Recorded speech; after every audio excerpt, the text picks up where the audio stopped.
recording. Okay, first of all, this is the first time we're learning in 3 weeks. So welcome back. A series of fortunate and unfortunate events, both smachot and not smachot, that have taken place to delay or preempt the class.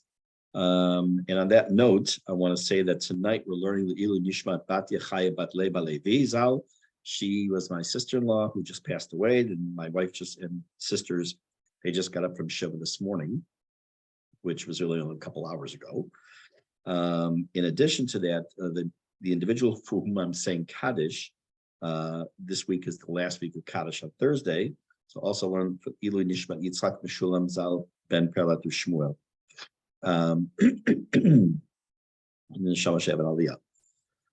We also want to learn for Shlema for Noah Bat Shimrit. And I have something very positive to report about Noah Bat Shimrit. She's the girl who was one of the children injured in the car accident about 6 weeks ago now, on Motzei Shabbat. I went to visit her and her father, because she was transferred to Alin, Yerushalayim, which is for Shikum, for rehab. And I saw her.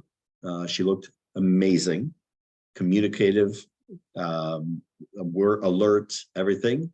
And then 2 days ago, I think Erev Shabbat, maybe it was, she was released to Ishbuz Yom, which means she only has to come into the hospital every day, but she's allowed to go home at night, which is in 6 weeks to go from literally death's door to be able to go home on a daily basis is a nes galui, is a revealed miracle.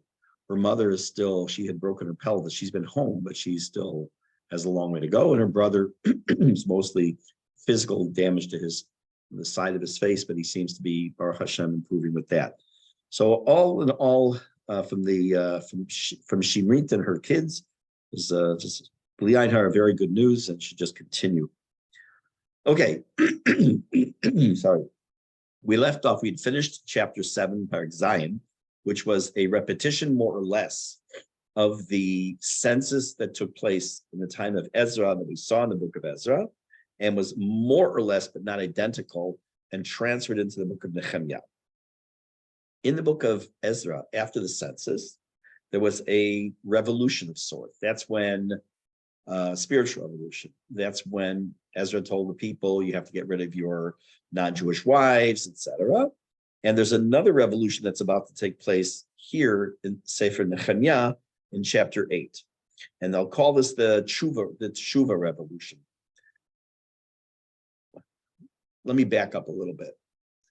If you read modern Jewish history, let's say start at the time of the Holocaust, depending what you read, depending what books you read, you will either discover that people from the most non-religious, almost atheist Jews to the most fervent Orthodox Jews were murdered in the Holocaust. And depending on if you follow other books and you read others, Art Scroll, you'll think that everyone that died in the Holocaust was a Jew who had payas and a beard and wore a sheitel. Unfortunately, that second opinion is not correct. It's a painting of a picture that's not true. But the truth is right there in the middle. I mean, everybody who was identifiable as a Jew that Hitler Yamach Shemo decided to exterminate and was successful is one of the Kadoshim that was murdered in the Holocaust. This week, of course, is going to be International Holocaust Memorial Day. And why am I mentioning that? Because when we read Tanakh, we sometimes tend to, I don't say glorify, but we tend to picture the people we're dealing with as these spiritual giants. And all you need to do, as we have done already in the past, is to read Sefer Melachim, not so much in Shmuel, but in Sefer Melachim, we saw quite a bit of problems that the Jews had with their spirituality, with their serving Avodah Zarah, idolatry. And yet here we come back now to Shivat Zion, the time period of returning back to Zion after Galut Bavel, after the Babylonian exile. And maybe we have this picture in our heads of, wow, these are like the cream. Well, first we know they're not the cream of the crop. We already saw that. We already saw that there's a whole series of layers of, I'll just say religiosity, even though that's not really the right word, that came back. But we're also going to be faced with the fact that many of them were Amei Haaretz. They really were boors. They really had no, imagine for a moment today, Bezrat Hashem, Mashiach comes tomorrow. And many of the Jews, as I've already said, will stay in Chutz La'aretz. And let's say you have some people who decide they're going to make Aliyah, who are really unaffiliated, to the extent that maybe they'll go to Shul on Rosh Hashanah, Yom Kippur, maybe, or to the most very non-religious, but they're going to be moved by the fact that when the Mashiach is here and come to Israel. Okay, now what? Like, I don't know anything. You need to educate me. So we had these different layers of people who came in the time of Ezra and Nehemia, and among them were people who really didn't know a lot. The result of that, of course, is that after you've built the Beit HaMikdash, imagine for a moment you have a community, you build a beautiful shul, you put Sifrei Torah, and you have Chumashim and Sidurim and a beautiful bima, but no one goes to the shul because no one knows how to daven, no one knows what a minyan is. So the big, beautiful building means nothing. The same thing with the Beit HaMikdash. It could be theoretically pointless to have if it's not put into use and not appreciated by the people themselves. And this leads to Nehemiah causing a true revolution of tshuva. And how it happens is the story of this particular parak. What I want to do, I was debating with myself how to approach this one. And I think what I'm going to do is I'm just going to read. It's a short parak. It's only 19 psukim, I think, 18 psukim. I'm going to read it through and translate it. Then I give you a couple points about the parak, and I'm going to go back and read and bring up some questions or answers. I'll probably ask the questions along the way. As I read the parak, I want you to pay particular attention to something. It's going to describe a couple of events. I want you to think in your mind, what does it sound like that already you are familiar with, potentially? Some things here you may be familiar with and some not. And kind of just listen with a very open mind, okay? So I'm going to read now, it's Parak Chet, chapter 8 in Sefer Nehemiah. All the people gathered as one, El Arachov, to the street that was by the water gate. Vayamru Ezra HaSofer, I mentioned 3 weeks ago, as we finished the last chapter, that this is going to be the only chapter in both books of Ezra and Nehemiah, which is really one volume, that Ezra and Nehemiah appear together. I'm going to come back to that. And so then it says, Vayamru Ezra LaSofer Lahavi et Sefer Torah Moshe, Asher Tziva Hashem et Yisrael. Ezra commands, they said to Ezra, bring out the book of the Torah of Moshe. Now, no, it's not that there was only one Sefer Torah, but they're asking for the Torah to be brought out. Vayavi Ezra HaKohen et HaTorah lifnei HaKahal. So Ezra brought out the Torah in front of all the people. Who was there? Me'ish va'adisha, men and women. Mevin lishmoa, and all who understood to hear. That's a very ambiguous statement. What does that mean? All those who could understand to hear. And when was this done? B'yom echad lachodesh hashvi'i. This occurred on Rosh Hashanah, the first day of the 7th month. And we know that the 7th month, of course, is Tishrei. Pasuk Gimel number 3. Vayikra bo lifnei harechov.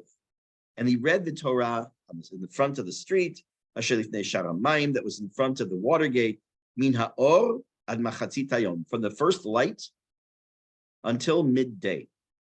Neged ha'anashim, v'hanashim, v'hamevinim.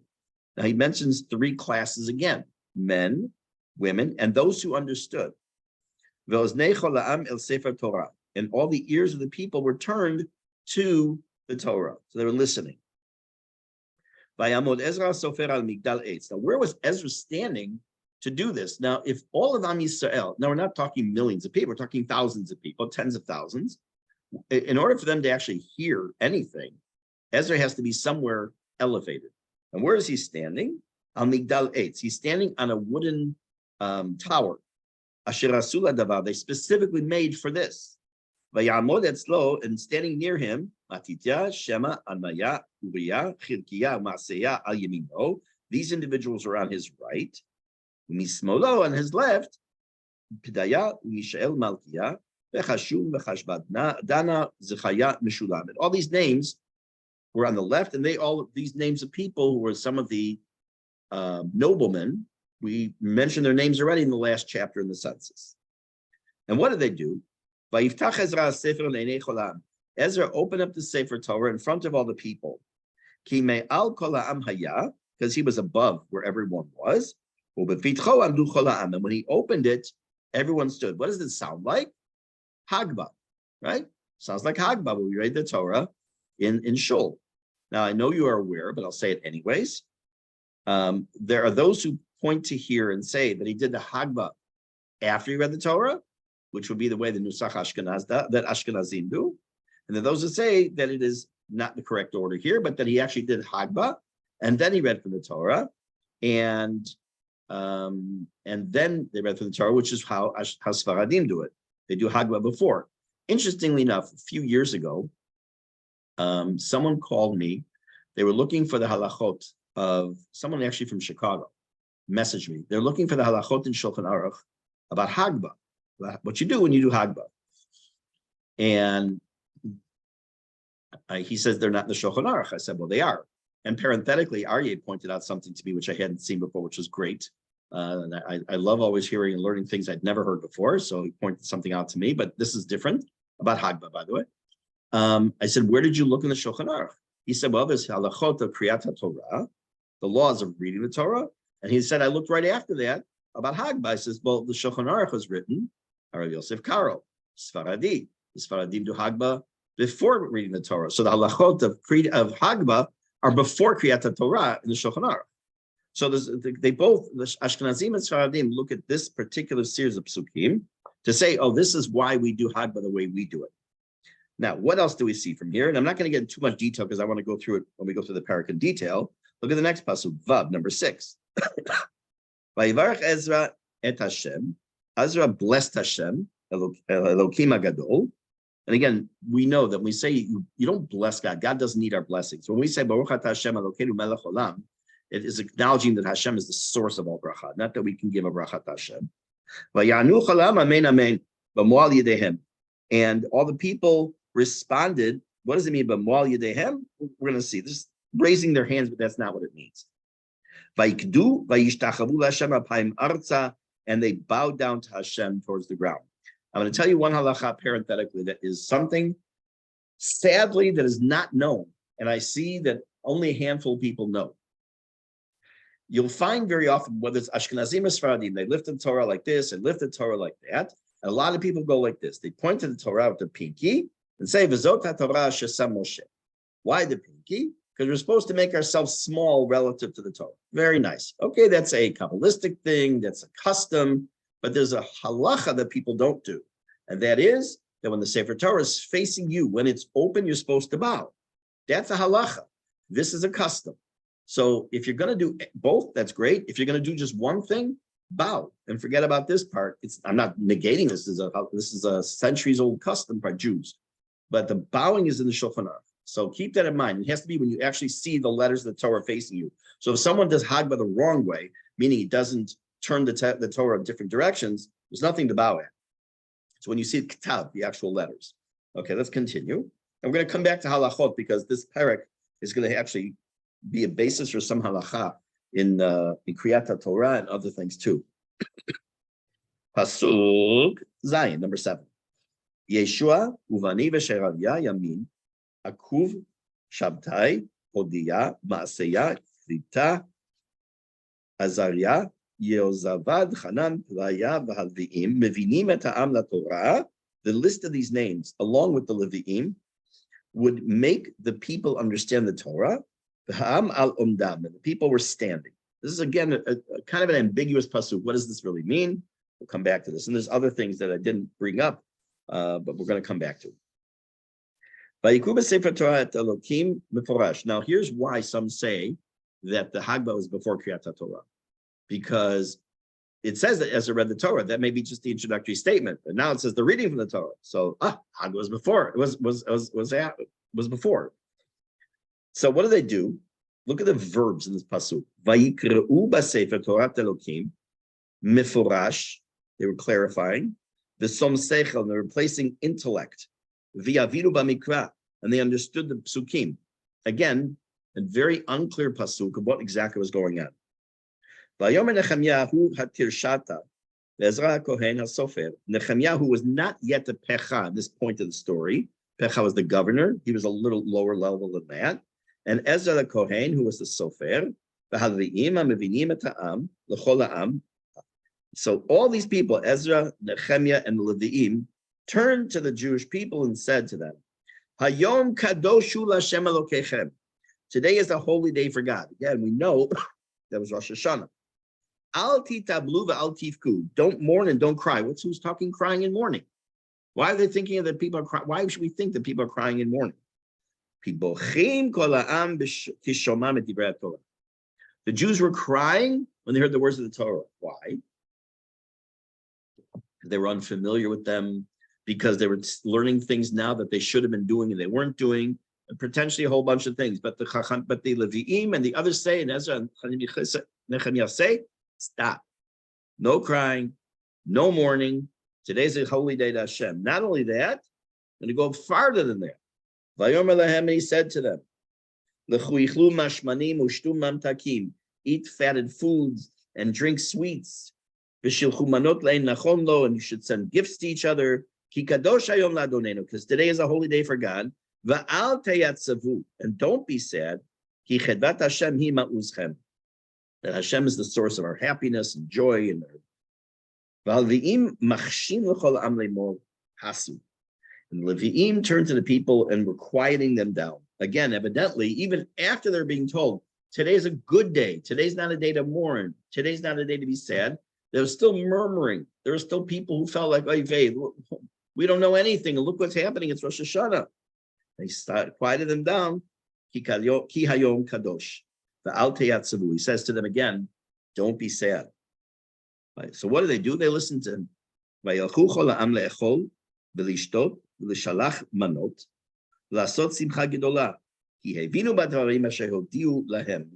they did all these things. They were joyous. They were happy. They sent each other presents of food. They were in, like I said, tremendous joy, because they understood the words of Torah that they were taught, that they were informed of. On the second day, now I'm not going to get into the historical background now, but in the land of Israel, you may know, that historically Rosh Hashanah was one day. Where that changed and became 2 days in Israel, we always know Chutzlaretz was 2 days, but here it was 2 days. It became 2 days. Was a different point in history. So on the second day of Tishrei, what we would call the second day of Rosh Hashanah, but it wasn't.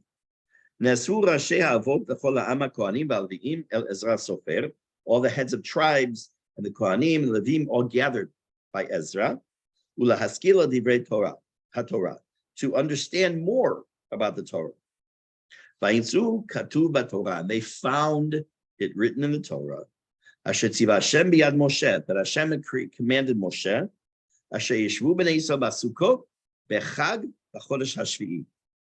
wow, that's a pretty wild pasuk. It says they discovered that there's a mitzvah to eat in a sukkah on the holiday in the 7th month, meaning Tishrei. But they didn't know about this before? Was it that bad that the tradition of Chagim had so fallen by the wayside? So it would seem, if you read the next, let me see, when we get to it, a couple psukim from now, it would seem that in fact, yeah, they seem to have forgotten everything, but it's not so true. We'll get to that. Pasuk Tet Vav, number 15. Vasher yashmiu v'yaviu kol b'chol arehem u'v'Yerushalayim lemor. He commanded that the information should be passed around to all the cities and to Yerushalayim, saying the following: Se'u hahar, go out to the mountains. V'aviu alei zayit v'alei et shemen, bring olive branches, bring trees, oil trees, shemen trees, leaves. V'alei hadas leaves, v'alei tmarim, and date leaves, v'alei etz avot, and leaves of a etz avot, which we would call aravot. Lasot sukkot kakatuv, to make sukkot as it is written. So I don't know about you, but I don't usually take alei etz shemen for a sukkah. I don't usually use alei hadasim for a sukkah.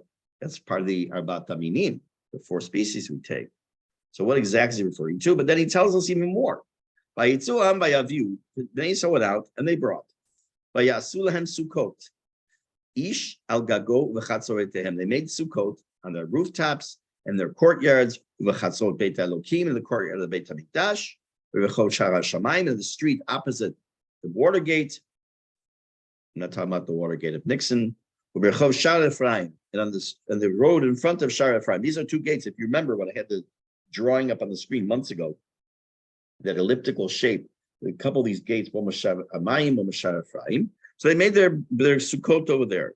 Now, just as an aside, I'm not going to get too much into it. In this pasuk, you'll notice again, there's what's called ribui pa'alim, which means a number or an increased amount of verbs. Vayetzu, they went out. Vayaviu, and they brought. Vayasu, and they made. Again, very often when you see that in Tanakh, and we see that as early as the very beginning of the Torah, when Avraham is sitting, he's given himself a brit milah, he's sitting kechom hayom, it's hot, and we have all these words, besides the fact that it says that everything was going fast. He says to his wife, for example, Mahari, Lucia, Vasiu God, like hurry, it says Elabakaratz Avraham. But if you look, besides the fact that things were happening quickly, there are also many, many verbs that are used. Here you also have in this parak, on more than one occasion, multiple verbs in the same pasuk, or within spanning 2 psukim about the same topic, because the more time you have ribui pa'alim, or increased amount of verbs, is to tell us that there's a lot of action, that people were really getting into it and they were doing what needed to get done. Next pasuk, Yud Zayin. And this is the one that's going to knock your socks off. Vayasu hakahal hashavi min hashavi Sukkot, all the people who had returned from the captivity, meaning from Bavel, made Sukkot. Vayeshuva Sukkot, and they sat in Sukkot. Ki lo asu mimei Yeshua binun kein b'nei Yisrael. On the surface, this pasuk says that from the time of the Yehoshua bin Nun until this time of Nehemia and Ezra, they didn't make Sukkot. Until that day.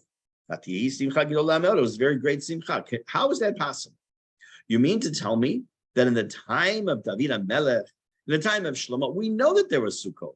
Not only do we know that the Beit HaMikdash's inauguration took place and basically pushed off Sukkot a week, and they celebrated the week later. We dealt with that years ago. So how does he say here that that's from the time of Yoshua bin Nun until today that we didn't celebrate Sukkot? That's what it seems to tell us. We'll come back to it because there are a few opinions. Pasuk Yudchet, last pasuk of the parak. Vayikra b'sefer Torah Elokim yom b'yom. Once again, this is at least the 5th time, not more, that says they read from the Torah. That they read from it daily. Mina yom harishon ad yom hacharon, from the first day of the Chag, i.e., the beginning of Sukkot, to the last day.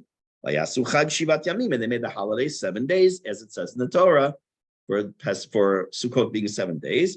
Vayom HaShemini, and on the 8th day, Atzeret Kamishpat, they made the Shmini Atzeret like is ordained in the Torah. Okay, so that, in a nutshell, is this little short parak of 18 psukim having to do with the first steps towards a revolution of tshuva. Why do I say it's a revolution? So let me just turn the page here in my book for a second and find something before I shoot my mouth off.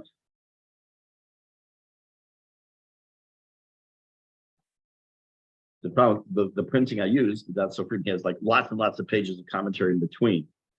We're going to find that this is only like the first step in the revolution, the spiritual revolution, this tshuva revolution. We see the movement, again, this is just kind of like just a general thought right now. We see this movement from bring out a Sefer Torah is read, oh my gosh, we're so sad that we didn't know half of this stuff.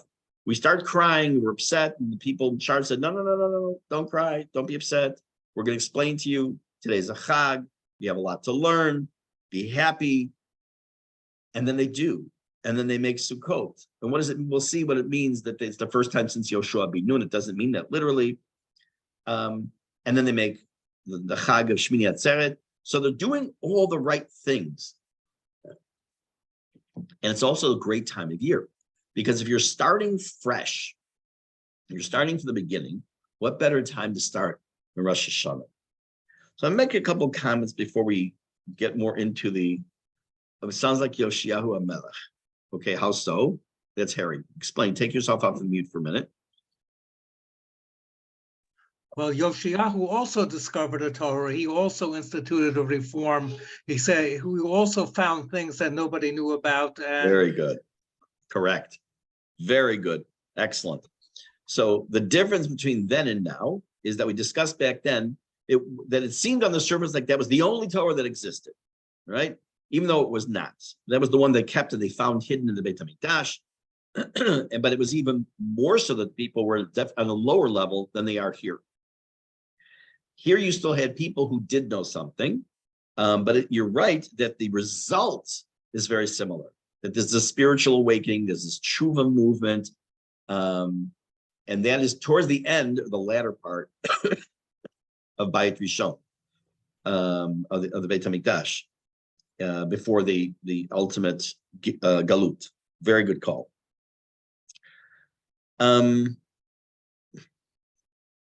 There are a couple of things that come up in this parak that should make you think that, wait, I've heard some of this stuff before.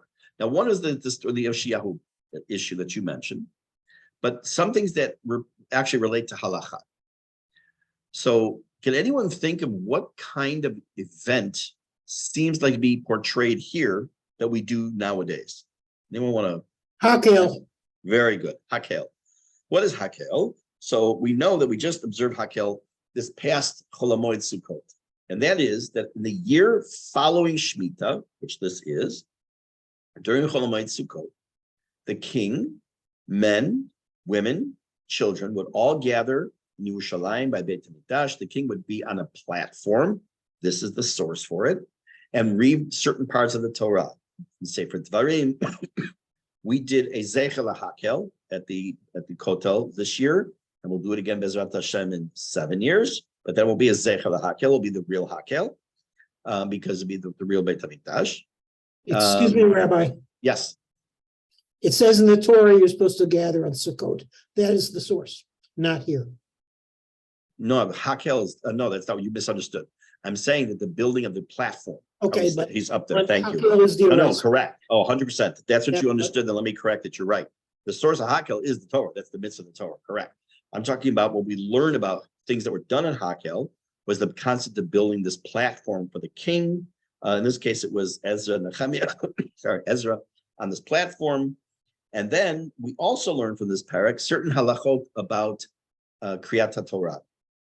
One, that when you read from the Torah, you make a bracha.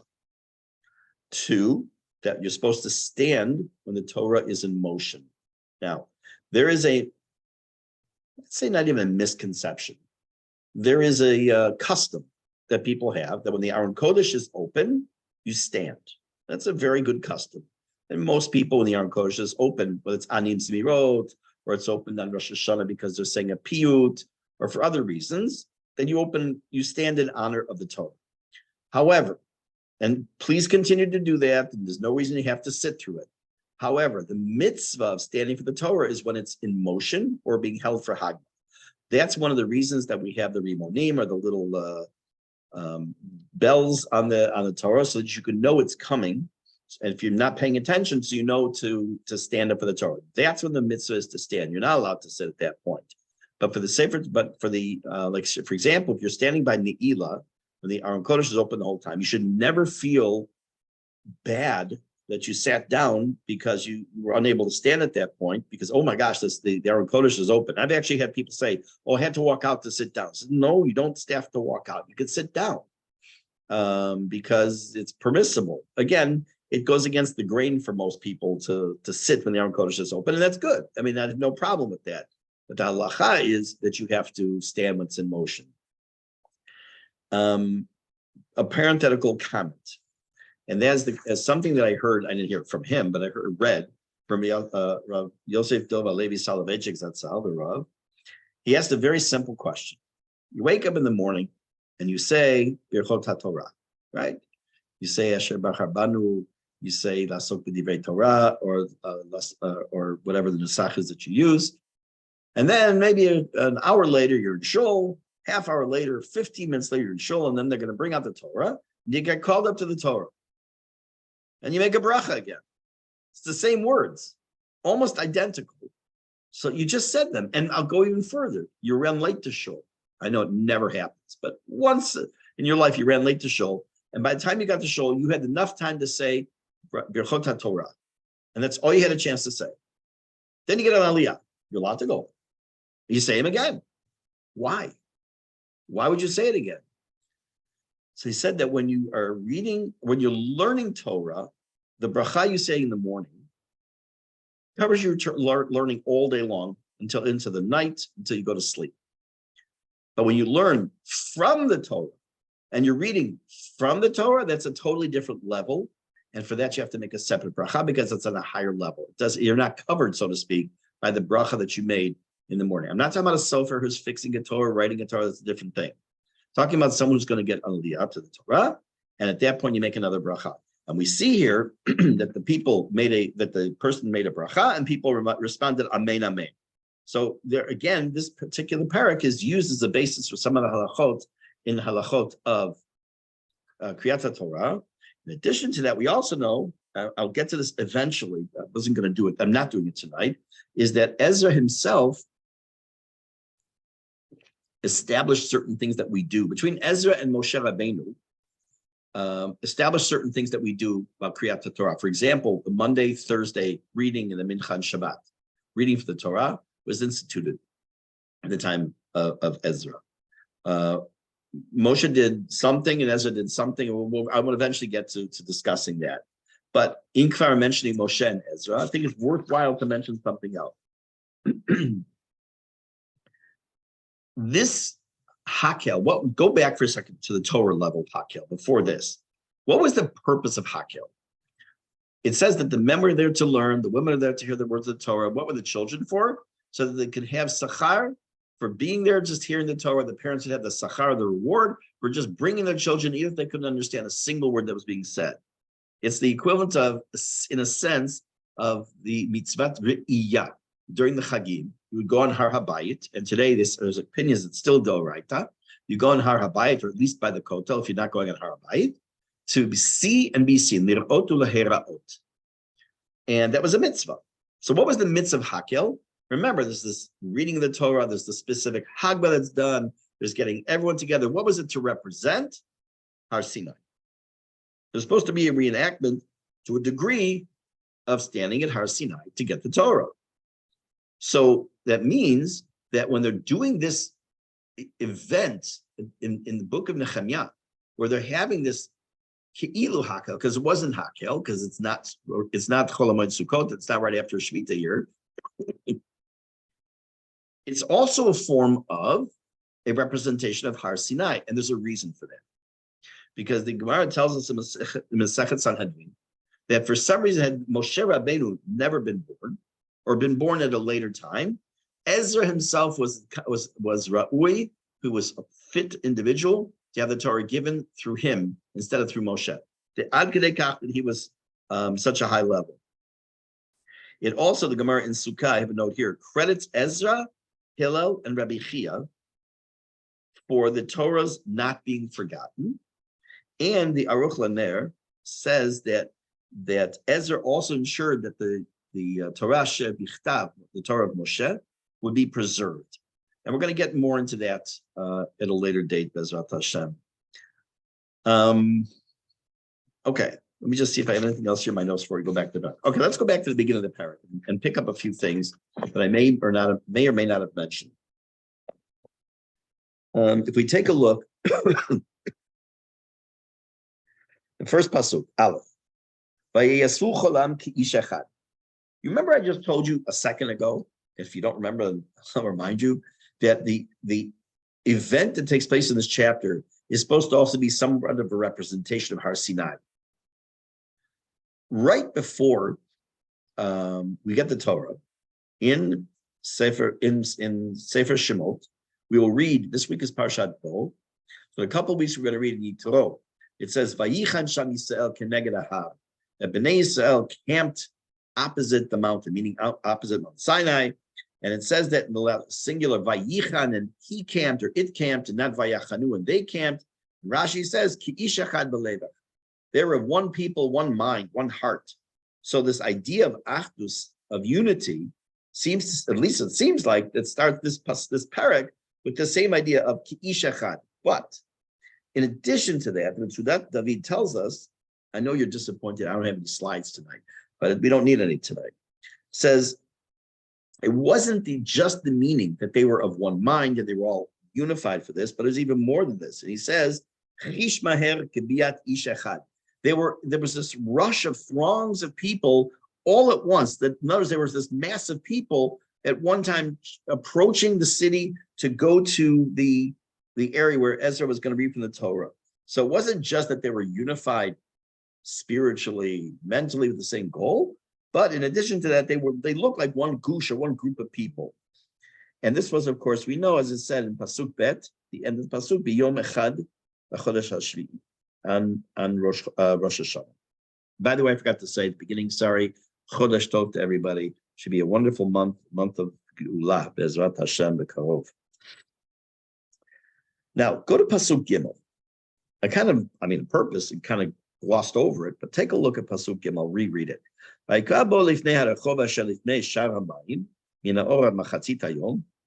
half of the Pasuk tells us what happened.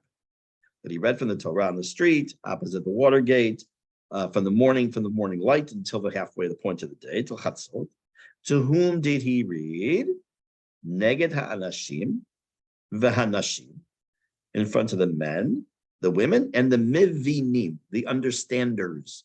You can't have much more ambiguity than that. The understanders. So there are three opinions. Who were these people? What do you mean the understanding ones?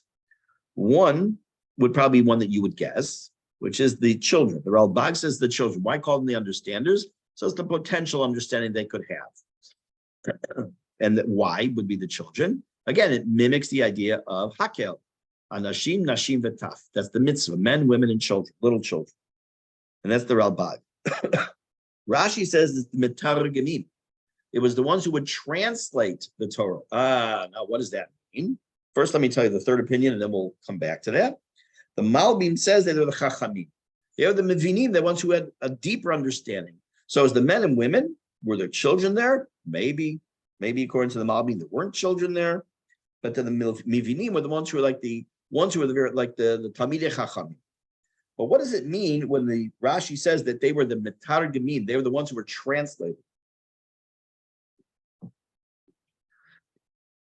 It meant the situation was such that the people did not understand Hebrew well enough to understand what was being said in the Torah. And therefore, they had to have someone stand there and translate what was being said. What were they translating it into? Likely they're translating it into Aramaic, the language of Bavel, of Babylonian Jewry. Again, let's go back to the example I gave before. You have people, Mashiach comes, and people come, let's say, from Chutzlaretz. Let's say they come from the United States. You have people who have some level of understanding of Hebrew, at least basic Jewish education. Some people have a higher level education. Some people may need Hebrew English translation. That's perfectly fine. And some may not even know the alphabet. And therefore, if they were to come here and someone's going to start teaching them and reading, they have to have translations. No different than someone who makes Aliyah doesn't know Hebrew. And therefore they need translation. So too Rabbi, says Rashi. Yes. Rabbi, are you familiar? Sure. You ever been to a Teimani shul where after yes. every Aliyah they do I'm coming to that. Yeah, I'm coming to that now. I apologize. No, it's good. Thank you. To this day, if you go to Teimani shul, they will, the original way the Torah was read publicly, not just amongst Faradim and Teimanim, by everybody, was you had a pasuk was read, then they would stop, and so the people who understand, they would read the Targum, the Aramaic Targum of Onkelos. They would go on, which obviously lengthened the davening by quite a bit. Nowadays, it's done mostly by just Teimanim, and I'm familiar with a couple of people who spent a Shabbat, I forgot what yeshuv it was, small yeshuv. And he was there for Ashkenazi, and it was a shuv of mostly Teimanim. And their custom was to read a pasuk and then translate Aramaic. Read a pasuk to this day. He said that they had a simcha, that there was an Ashkenazi family marrying to someone into the community. And they said that since there were a lot of Ashkenazim, they had rachmanas on them, they had pity on them, and they said they would be very, they'll be very distressed. They decided not to do the translation that day, because it's evidently they do that once in a while when they don't, when they have too many Ashkenazim in the shul, they don't want to do it. I have only experienced it once. It's definitely different, and it's interesting. Again, the reason back then was twofold. When you go back a long time ago, was number one, people didn't understand the Hebrew, and number two, we know that with Onkelos we get not just translation, we also have has deeper meaning. I'll give you one example. When it's Yaakov Avinu takes the bracha from Esav, so his father Yitzchak says to Esav, "Ba'achicha b'mirma." Your brother came in a deceptive fashion. Mirma leramot is to cheat. What does Onkelos say? Bechuchmata. He came with chokhmah, with wisdom. So in other words, he's translating something that's a deeper level than just pshat, and that's one of the other reasons also. So that's the meaning behind that. Now, if you look at Pasuk Hey, Vayiftach Ezra Sofer, Vayiftach Ezra HaSefer Le'nei Chol Ha'am. This is the idea of Hagba. He opened up the Sefer Torah in front of the people. He may al kol ha'amaya, because he was above the people.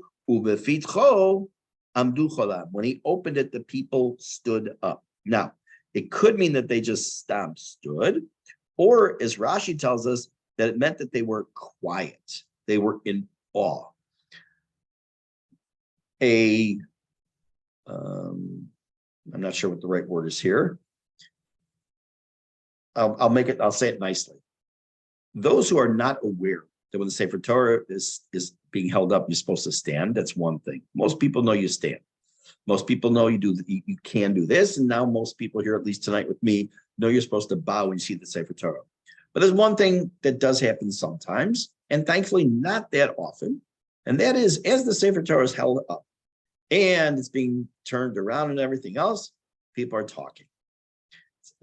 People talk when they shouldn't be talking. I will say very honestly, and I'm very happy to say this, most shuls that I have been to in Israel, not all, but most, the problem of talking in shul is a much better situation than the majority of shuls I've seen in Chutz La'aretz. That's not an indictment. That's just a very nice, positive thing to say, I think, here. It is not true about all shuls, I know. I've had guests over the years who've come to different shuls I've davened at and say, wow, that was nice and quiet. And it is, for the most part. Again, depending on the shul. I will tell you a very fast story, a true story. I was in a city in the United States in the early 80s. I probably told the story at one of these classes before. And it was, without a doubt, the noisiest shul I've been into in my life. If it weren't the fact that I was the rabbi of a couple who was getting married that the next day, that's why I was in town, was Zofruf, and I would have walked out. It was ad kadei kach, so hard. So there's a guy who was sitting in front of me, and he turned around right before the end of davening. He says, listen, you should know it's not usually this noisy in shul. You should know it's usually much worse. I said, oh my gosh, how does it get worse than that? So if that's all you want to do in shul is talk, stay home. There's no need to be there. I'm talking men, talking women, everything. Don't be in shul. If you want to just talk, so stay away. Better to daven by yourself than to disturb other people. And when it comes to bringing children to shul, it's very important to bring children to shul. And they should be taught how to sit in shul. They should be taught how to daven a little bit in shul. But if they're at the point where they're disturbing or disruptive, they shouldn't be in the shul.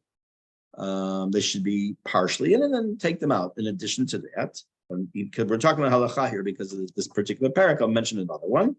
Let's just say for a minute, you're in the middle of Shemona Esrei, and you have a child with you, a grandchild, whoever.